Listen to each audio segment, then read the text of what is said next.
નમસ્કાર, આપ જોઈ રહ્યા છો સંદેશ ન્યૂઝ. હું છું પ્રીતિ. ખ્યાતિકાંડના મુખ્ય આરોપી કાર્તિક પટેલ હજી પણ ફરાર છે, ત્યારે આરોપી કાર્તિક પટેલ વિદેશમાં હોવાની આશંકા વ્યક્ત કરવામાં આવી રહી છે. ફરિયાદ થઈ તે સમયે કાર્તિક પટેલ ઓસ્ટ્રેલિયામાં હતો. ઓસ્ટ્રેલિયાથી 21મી નવેમ્બરે પરત ફરવાનો હતો. ફરિયાદ થતા કાર્તિક પટેલ વિદેશમાં જ રોકાઈ ગયો છે. કાર્તિક પટેલ ઓસ્ટ્રેલિયામાં હોવાનો પોલીસનો દાવો.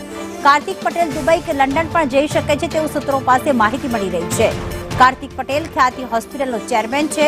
ક્રાઇમ બ્રાન્ચે લુકઆઉટ નોટિસ જાહેર કરી છે. તો કાર્તિક પટેલ કે જે ઓસ્ટ્રેલિયામાં હોવાની આશંકા વ્યક્ત કરવામાં આવી રહી છે કે 21 નવેમ્બરે તે પરત આવવાનો હતો, પરંતુ આ વિદેશ રોકાણ વધારી દેવામાં આવ્યું હોય તેવું અનુમાન લગાવવામાં આવી રહ્યું છે. સૂત્રો પાસેથી એવી પણ માહિતી મળી રહી છે કે કદાચ તે ઓસ્ટ્રેલિયાથી દુબઈ કે પછી લંડન પણ જઈ શકે છે. તો હાલમાં કાર્તિક પટેલ ઓસ્ટ્રેલિયા હોવાની પોલીસે આશંકા વ્યક્ત કરી છે. જિગ્નેશ વધુ વિગતો સાથે જોડાઈ ગયા છે. જિગ્નેશ, 21 તારીખે પરત ફરવાનો હતો, પરંતુ કાર્તિક પટેલને ખ્યાલ હતો કે ફરિયાદ નોંધાઈ છે, જેના કારણે ભારતની ભૂમિ પર જ્યારે પગ મૂકીશ ત્યારે તેની ધરપકડ થશે, જેના કારણે હજી પણ તે વિદેશમાં છે. શું વિગતો સામે આવી રહી છે પોલીસ તપાસમાં?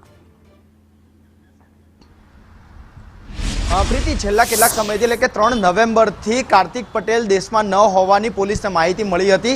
જ્યારથી તેના વિરુદ્ધ ગુનો દાખલ થયો ત્યારબાદ તે ભારત પરત ફરે તેવી આશંકાઓ પોલીસે વ્યક્ત કરી હતી કે તે નહીં આવે, અને 21 તારીખે એટલે કે 21 નવેમ્બરે તેની રિટર્ન ટિકિટ હતી ઓસ્ટ્રેલિયાથી અમદાવાદ આવવાની. પરંતુ એ જ વચ્ચે એટલે કે આશરે 10 દિવસ પહેલા તેના વિરુદ્ધ ગુનો દાખલ થયો છે. 10 દિવસ પહેલાથી આખો પ્રકરણ સામે આવ્યું છે, અને ત્યારથી લઈને અત્યાર સુધી કાર્તિક પટેલ પોલીસ ચોપડે વોન્ટેડ છે. કાર્તિક પટેલને લઈને જ્યારે તેના પાસપોર્ટ અને તેની ટિકિટની તપાસ કરવામાં આવી ત્યારે અહીંયાથી તે સીધો ઓસ્ટ્રેલિયા ગયો હોવાની માહિતી સામે આવી છે. પરંતુ હવે પોલીસ અને સૂત્રો તે આશંકા વ્યક્ત કરી રહ્યા છે કે કાર્તિક પટેલ ઓસ્ટ્રેલિયા છોડી દુબઈ, લંડન અથવા તો અમેરિકા જેવા કોઈ પણ દેશોમાં છુપાઈ શકે છે.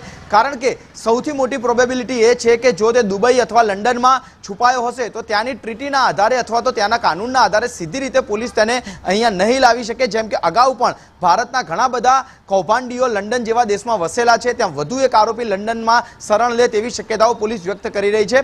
ત્યારે પોલીસે જ્યારે તેના પાસપોર્ટની તપાસ કરી, તેના પાસપોર્ટની અંદર છેલ્લી એન્ટ્રી માત્ર ઓસ્ટ્રેલિયા સુધીની છે, પરંતુ ઓસ્ટ્રેલિયાથી તે ક્યાં ગયો, ઓસ્ટ્રેલિયા કોના ઘરે રોકાયો હતો, તેની સાથે કોણ કોણ હતું, તે તમામ વિગતની પોલીસ તપાસ કરી રહી છે. પોલીસે તેના માટે જે ઓસ્ટ્રેલિયા જતી જે વિમાન હતું તે વિમાનના તમામ મુસાફરોની યાદી પણ મંગાવી છે, જેથી કરીને કાર્તિકના સાથે કેટલા લોકોની ટિકિટ બુક થઈ હતી, કાર્તિકની સાથે ઓસ્ટ્રેલિયા જનારા કોણ કોણ હતા, અને આખરે તે ઓસ્ટ્રેલિયાથી ક્યાં ગયો છે અથવા તો ઓસ્ટ્રેલિયા કોના ત્યાં છુપાયો છે, તે તમામ માહિતી સામે આવી શકે છે. પરંતુ અત્યારે સૂત્રો તેવું જણાવી રહ્યા છે કે તેની છેલ્લી એન્ટ્રી માત્ર ઓસ્ટ્રેલિયા સુધીની છે, પરંતુ ઓસ્ટ્રેલિયાથી પાસપોર્ટનો ઉપયોગ કર્યા વગર તે કોઈ જગ્યાએ ગયો હોય અથવા તો ગેરકાયદેસર કોઈ દેશમાં શરણ લીધી છે કે કેમ, તે તમામ મુદ્દે અત્યારે ક્રાઇમ બ્રાન્ચની તપાસ ચાલુ છે. જોકે હજી સુધી સત્તાવાર તે અંગે પોલીસ કંઈ પણ કહેવા તૈયાર નથી, અથવા તો પોલીસ પાસે કોઈ પણ તેની માહિતી નથી. જોકે પોલીસ શક્યતા તે વ્યક્ત કરી રહી છે કે તે લંડન જેવા દેશમાં છુપાય તેવી શક્યતાઓ સૌથી વધુ છે.